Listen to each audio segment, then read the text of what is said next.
Not many realize how daunting of a task it is for filmmakers to depict real cases with real lives involved. Overanalyzing true crime has its perks by helping me understand those brave enough to re-examine such stories. Sometimes that isn't enough though. I myself have never actually had to bear this heavy burden. I do, however, know someone who has. Valerie Barnhart was a visual artist who taught herself how to animate during the production of Girl in the Hallway. In it, Jamie D. Wolfe grapples with the disappearance of his 7-year-old neighbor, Xiana Fairchild. Valerie's filmmaking debut was screened at, but not limited to, Annecy, Fantasia, and Raindance. That's where our paths crossed. So, without further ado, let's look at the real story behind Girl in the Hallway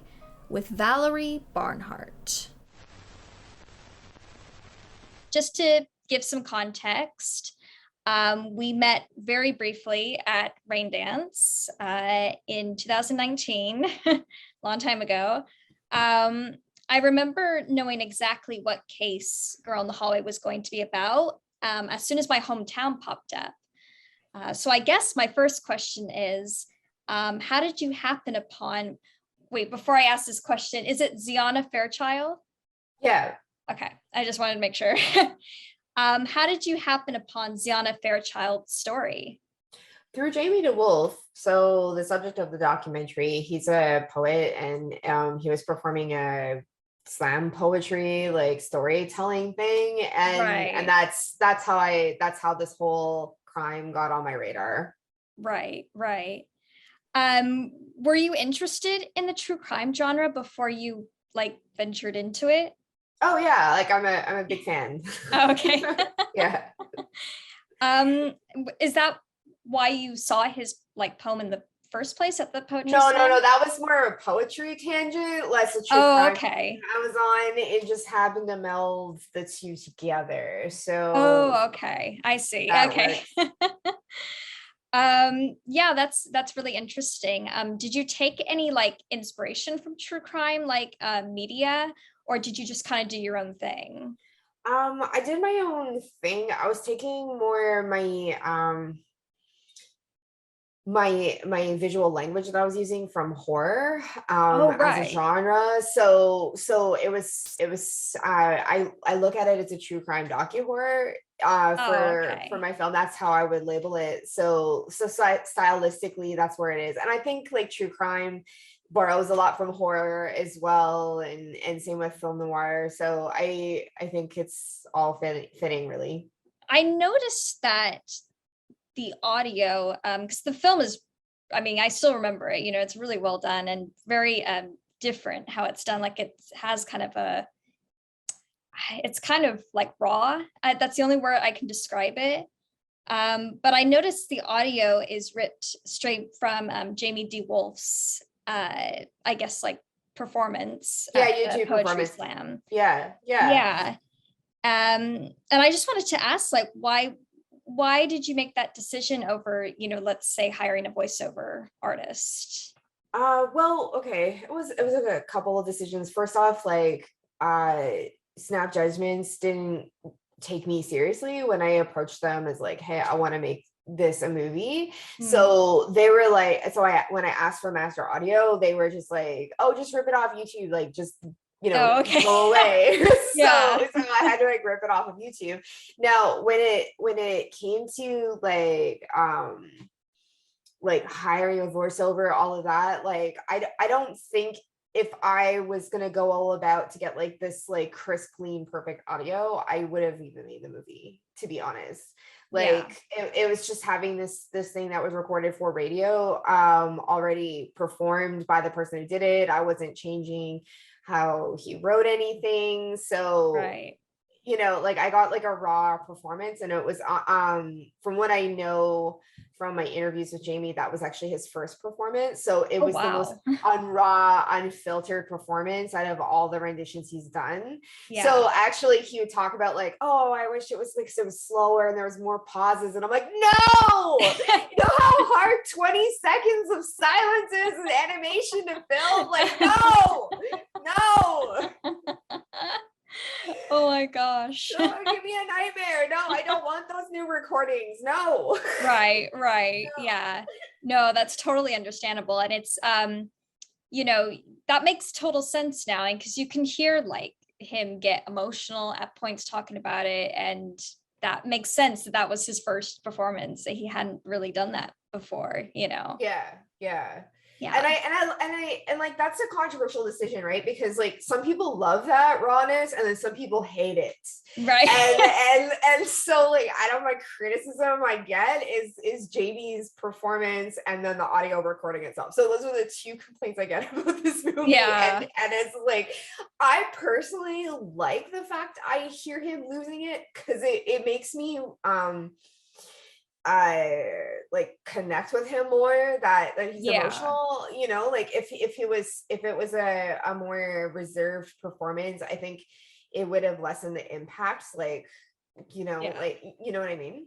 So figuratively speaking, was there ever a point that 𝚂𝚗 Fairchild story, because obviously it's a very, I imagine, hard story to get through, especially to animate, to hear it over and over and over again. Was there ever a point that it figuratively like came home with you, if that makes sense? Like, you know, you brought it into your personal life or your personal feelings? Yeah. In a lot of ways. In documentary, we don't really talk about like the trauma that comes from telling a story, but yeah, absolutely. Dealing with the subject matter was the most difficult part of making this movie, and I didn't cope. I didn't do so well, you know, like, so in the end it was like to great detriment to me. Like I was had to like go in and out of psychiatric hospitalizations, like I was not coping, like so there was like a whole debate about like whether I keep going on with the film, like is it the pressure of animating that's causing this like relapse with my mental health, or is it, you know, the story itself? And yeah, like it was really triggering. It was just bringing up a lot of like my own trauma and like how I relate to the story in my own personal way, and yeah, brought up a lot of stuff for sure. Yeah, that's interesting. Yeah, because, you know, a lot of people are, not a lot of people, but there is like that stereotype of like, you know, people who do documentaries about that subject matter, they're just trying to like cash in kind of thing, or just try to take advantage of a story. But I don't think a lot of people realize, like, you know, these people connect to the story and they have to go through the story as well. And it can be really tough, you know, especially if like you like the subject matter like resonates with you, and like the person resonates with you. Was it, and is it still daunting? Because, you know, 𝚂𝚗 Fairchild, you know, was found deceased a little more than a year after she was reported missing. About that. Yeah. So was it, and is it still like daunting to think that you're essentially like speaking on her behalf, you know, because she's no longer, as far as we know, no longer here, you know? I thought a lot about that, like how her family would take this, you know, all of that. Like I tried to find the aunt, and like before I started making this movie, just to get a blessing. And like I think I found her on Facebook. I sent a DM, she blocked me, so I don't know. Like I don't know if that was her, or if it was, like, who's this lady, like get away from me, like block. Like I don't know, right? Like I don't know how to think. And then in the throes of it, like I'm a very superstitious person. I believe in ghosts and stuff like that, like 100%. Yeah, me too. Okay, that's what I wanted to say. Like, if they are around. Yeah. And then so like I was like calling on her spirit so much, like when I was like doing like certain, like there was this one scene like where we show her skull like found in the grassy meadow, and like I was doing like all this research about like going into grassy meadows and like, you know, photographing things and like filming how the grass moved in the wind, and like reflecting on like, you know, dead bodies being dumped there, and like what that would be like for like a soul that wasn't at rest, you know, like where they're like at that site with their body, and I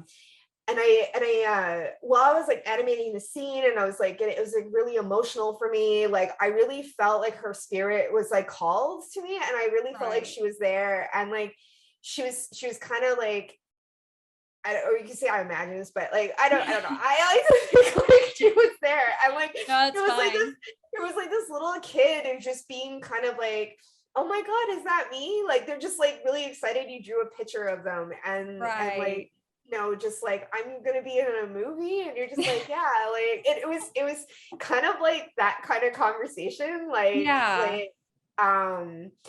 but I feel like I've taken so much care not to be exploitive in the situation with this child, and learn as much as I can about her, who she was as a living person, because that's the problem with true crime, right? Like the victims are always like, the most important thing is their death, right? So it's like the start of the story is like their death, and it's just like she's more than that, right? And like you know, when I'm reading the newspaper articles on Murderpedia, and like I'm pouring over it, and the, you know, neighbors are like, oh, she was always playing in the hallway by herself, and like her favorite color is purple, and I was just like, cool, what's your favorite Disney princess? What sports does she do? Like I found this picture of her playing soccer, and I used it in the movie because I was like, I didn't want that school picture where we know nothing about her. Like I wanted to use like the it's just very picture. generic, you know, and it's like there's no personality behind it.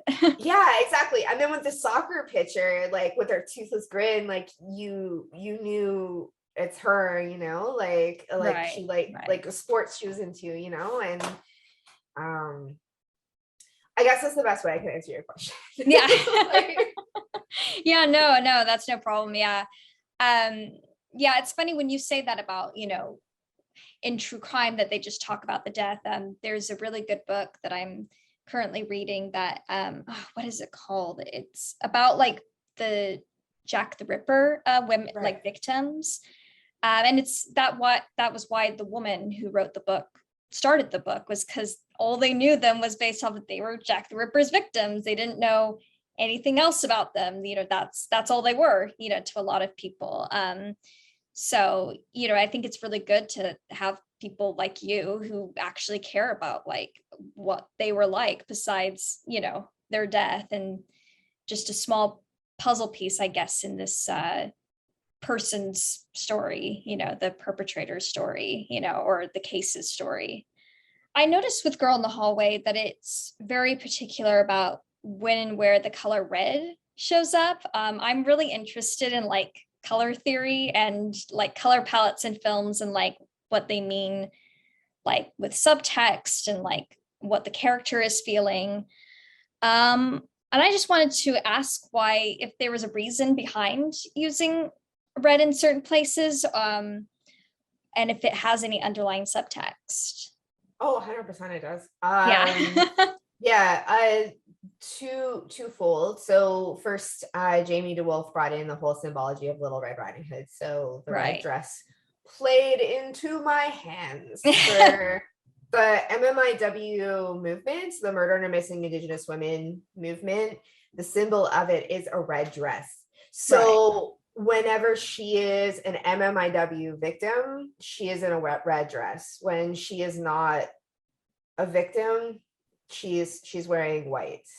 Oh, so, that's good. Yeah. So that's to symbolize when she's missing and murdered. Right. I think I remember you when I went to when we met at Rain Dance. I think I remember you talking a little bit about you would say like Indigenous women. Is that like proper term? I just have to make sure with these things that you were involved in like the movements for, you know, missing Indigenous women and girls. Can you tell a little bit about that and maybe how that played a part in, you know, the story? Well, yeah, my dad's First Nations. He's Oh, Mohawk. okay. And I was adopted into his family. So he raised me since I was 5. I grew up in northern communities like that are like almost primarily First Nations. Right. So a lot of my friends are First Nations. The community I live in is one of the largest urban Inuit populations in Canada, where I live specifically.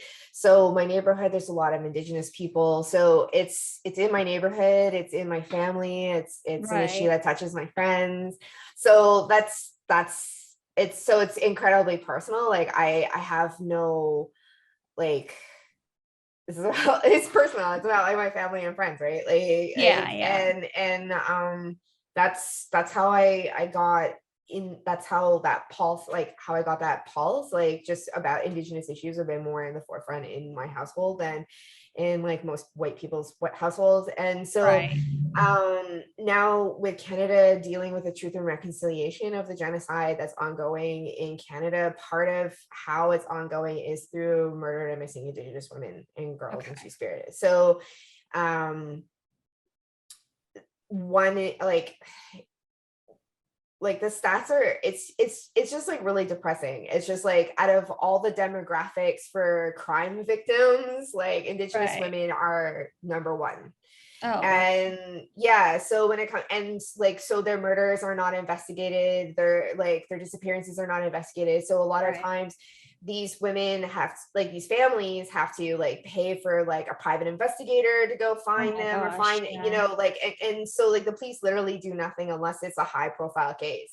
And even though this is this happens stateside, like when it comes to Indigenous rights and decolonization politics, like when it comes to like at least First Nations in North America, like that's between the borders of Canada, USA, and Mexico, right? Like picking a crime, like a high profile crime in the United States, I figured to have more conversation about MMIW, and a lot of the victims of MMIW are dismissed, like, oh, they were out partying, or they were a whore, or they were this, you know, like they're a druggie, or they come from a rough family, you know, like, oh, they ran away. Oh, they ran away, you know, like, and then so with Xiana, she's a child, so if you're gonna say any of that stuff about like a 7-year-old, like, you know, like you're saying, you know, like, so it's to stop that those conversations used to dismiss this topic of conversation. And so that was one reason why like I really had to like finish this movie, like when you're talking about like, you know, how do you stick through it, especially when you're like going through a really hard time through the production. It's like you have to look at the bigger picture. And like for me, it was just like, you know, MMIW is not really in the forefront. It should be headline news. Like if you look at like all these women disappearing, all these people like happening, like it's like all this stuff happen, and it's just like not even making the news. And so it's like I think more true crime should gear around MMIW for sure. Yeah, no, for sure. I totally agree with you. And you know, that kind of came up with, I remember with the Gabby Petito case, I remember a lot of people kind of bringing that up, that a lot of these women, and mainly Indigenous women, are not being talked about, you know, and they're showing white girls and white women, you know, blonde, pretty white girls, and like that's international news, because like I knew about her. I don't live in the U.S. Right? Yeah, no, you know, and the same thing with Latina, same thing with Black women. So like there is cross intersectionality of like feminists or whatever, but like like it also happens to like just basically people of color. They're just higher victims of crime, violent crime. It makes sense now why the main message at the end would be like, what was it, like, silence is violence? That's why, like, and like, just in this MMIW case, like, you know, like, Jamie didn't really do anything. No one in that community did anything when they saw a child like that age abandoned in the stairwell for days on end. Like, you know, like, there's ways to, like, a process to go about that. Like, at least in Canada, I know there's like steps to what you do if you were to see a child abandoned out, and but like the fact everyone just minded their own business, right? Like, right. And that's part of it, you know. Like, if you're seeing something sketchy, like, you should probably, you know, intervene. Like, your intervention could probably, like, do some change, right? And it's the banality of evil, where it's like true evil acts are when it's just like an everyday occurrence and like people don't even notice and it's so ubiquitous. Like, that's when it's truly evil. That's when things, like, that's when, like, so like I just treat it as normal, you know. Well, I just wanted to ask, so you're working on a new short film at the moment. Could you tell me, and I guess, you know, anyone who's watching this about it? Yeah, sure. I needed a palate cleanser after Girl in the Hallway. So I can tell. So my next film is a horror comedy, like horror rom-com. And I'm with NFB, so the National Film Board of Canada.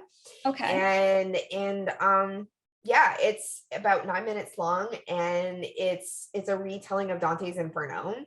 Oh wow. And, and so I take two minor characters from Dante's Inferno, a minotaur and a harpy, and well, they're stuck in an elevator with each other, they're exes, and it's the end of the world. So what could go wrong? What could go wrong? Yeah. So that's my movie. Yeah. Do you have if you can say, do you have an idea when you think it will start touring the festival circuit, or when it will? Yeah, sure. We'll be in post probably by November, finished probably December, probably out in the festivals by late spring, early summer. Okay. Well, thank you so much, Valerie, for taking the time out of your busy schedule to chat about Girl in the Hallway. Yeah, sure. Thanks for thinking of my movie. Honestly, that's really cool that you remember me after like 2 years. I know. Yeah. Well, I mean, the film was, not only was the film memorable on its own, you know, I really was like touched and moved by it. And obviously I love true crime as well. I'm interested, but it was also like really weird. It was in my hometown and I knew the case, and the girl went to like the same, like Xiana Fairchild went to the same school as me, which is really weird as well. You know, just very like weird coincidences. But I absolutely loved the film as well. So yeah, I'm so glad that you came on. No, of course. Yeah. No problem doing that. As someone who deals with mental health struggles, Valerie Barnhart's transparency was a breath of fresh air, and I hope you all think so as well. Anyone who wishes to watch Girl in the Hallway can, by clicking on the Vimeo link in the description. It's only 10 minutes long and free. Be sure to also follow Valerie on Instagram at WhatTheHellMovie. If you have any ideas for any upcoming videos related to true crime, let me know in the comments section below. Please like this video, subscribe, and ring the bell to get notified about any other videos I do. Thank you so much for watching, and I'll see you next time. Bye, guys!